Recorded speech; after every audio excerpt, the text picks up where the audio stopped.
Hey guys, and welcome back to another YouTube video. In this video, I'll be going through the Essendon vs Richmond dream time game up in the NT.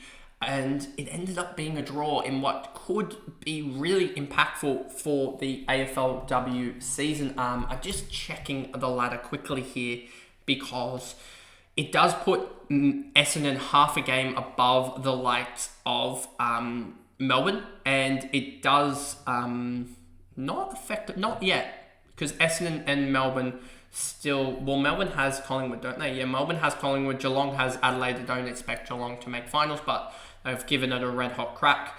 And then who does Essendon have? Essendon has Carlton, so it's just basically down to, can Carlton beat Essendon? If that happens, Melbourne could make the 8 somehow, which would be quite amazing that they do.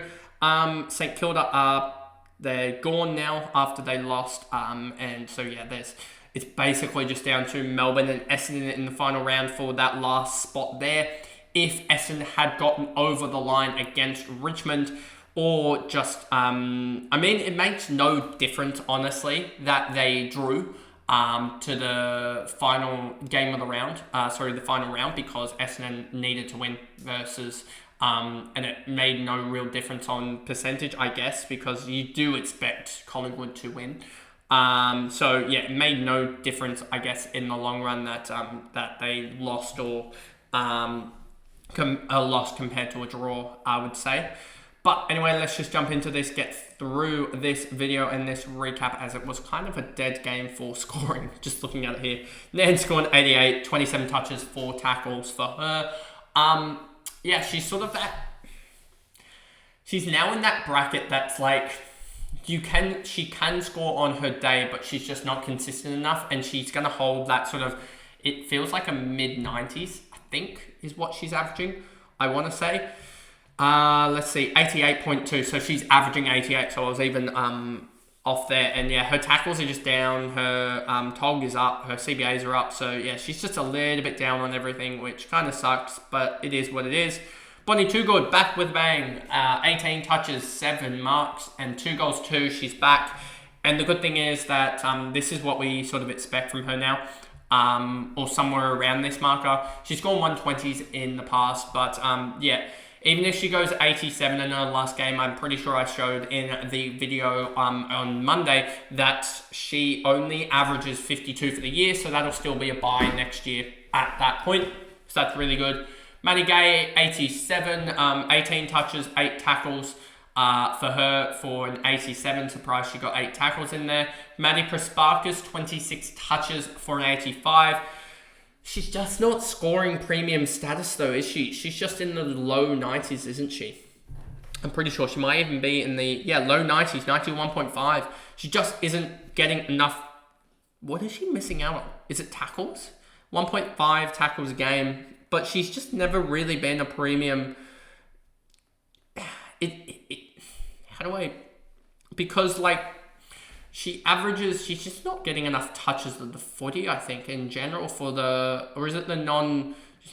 the non-disposals that's really killing her off, isn't it? Because if you look at that, that's up by 2.2, that's down by 3.7, 2.2, 6.6, so she's down about 0.8 points, fancy points on her disposals, but it's mostly the tackles per game that's just dropped, because the free kicks against have actually helped her out. That's a plus like 2 game. But it's the tackles dropping 6 points per game on the tackles is the reason why she's losing out some points, as well as I think the goals and the buy-ins basically take themselves out of it. But yeah, that's where a lot of her points are being lost, basically. Out of the 5 points, that's where majority of them are being lost in the summation of her points. So yeah, she's just one that I'm surprised hasn't really been valuable across this year. Wales with an 80, but has done her ACL, and that pretty much puts her out for next year as well. So all the talk about her this year, yep, that's done. So that really does suck. When the news went through that she'd done it, well, when she initially did it, I just knew straight away, sadly, that it was going to be that. It just looked so akin to what an ACL would look like, an injury, that type of mechanism. So you kind of knew straight away. And And yeah, the news came out, I think it was yesterday, that she'd done it, or that the scans showed that she'd done it. So yeah, that sucks. And she'll be out I'm pretty sure she'll be out the rest of next season as well, because she did it so late in the year. Carney 77, Brooke Walker 65, the two Clark girls 62, Radford, Bannister, Gaylor, Morecambe. Morecambe's been a consistent sort of 40s, 45, 50 score, hasn't she? So that's been surprising. Alexander, Gee, Brown, Kane, Bush, Gamble, Vogue, and Van Loon. I don't know what they'll do necessarily with the ruck department in the final game. Could be interesting, but yeah, they play, who do we say? They play Carlton, so expect the good Moody combo to tear them up. Then we skip over to the Richmond side of things, and Sheeran 93, but could be suspended for the last game of the year. And I know that they're going to make finals, I believe. Yeah, they earn 26 points, so it's impossible for them to miss finals now. And I don't know how many games she'll get for what she did. She basically pushed Nanscorn straight into the umpire, which, I mean, is it tedious? Is it not? Do you really want the potential to cause injury for both Nanscorn and also the umpire, because it went straight at the umpire's knees? So I don't know what she'll get, if she gets anything, but we'll just have to wait and see. But yeah, as you see, 93, so she's a really good scorer, but could be out for the rest of the fantasy season, and also could impact next year potentially if she gets a big suspension. Conti, 78, 20 touches, 2 marks, 5 tackles. If Sheeran is out, that could help Conti out, but Conti has just been poor this year. Really need to go for the huge tacklers, and I know Conti's still averaging like 6 or 7 tackles, but she's just not doing any. Let's actually see what she's averaging tackle-wise. Because yes, she's still averaging 96.8, but you can just see disposals are down, 2 kicks are down, and then the marks are also down a little bit. And yeah, so she's just down on her disposals by 2.6 kicks effectively, which is about 7 points, as well as down 0.8 marks, and there you go. There's basically the 10 points straight up there. Egan with the 74, Dempsey 69, Pop Kelly 69. Who's that? Brennan 60. Brennan could be interesting next year, I think, given that I just wonder why they don't potentially play her a little bit on ball. She's averaging 53 for the season, and yeah, just the no key forward policy is pretty much instead there, except for Bonnie Toogood. Brennan, I never brought her in. I always thought about bringing her in, but I never actually did. Labby 57, she's been actually pretty good. Mackenzie 55, I expect potentially another breakout next year for Mackenzie. I know this wasn't to a certain extent a mini breakout, but then again, if you look back at her season 7, it's only up 8 points, and that 8 points has come pretty much exclusively in the 3 kicks per game, or 2.5 kicks per game. Pretty much everything else is the same.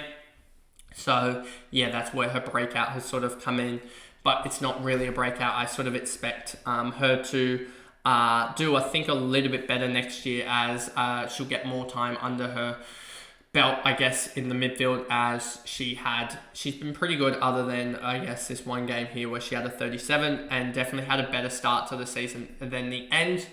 Then we just finish this off here.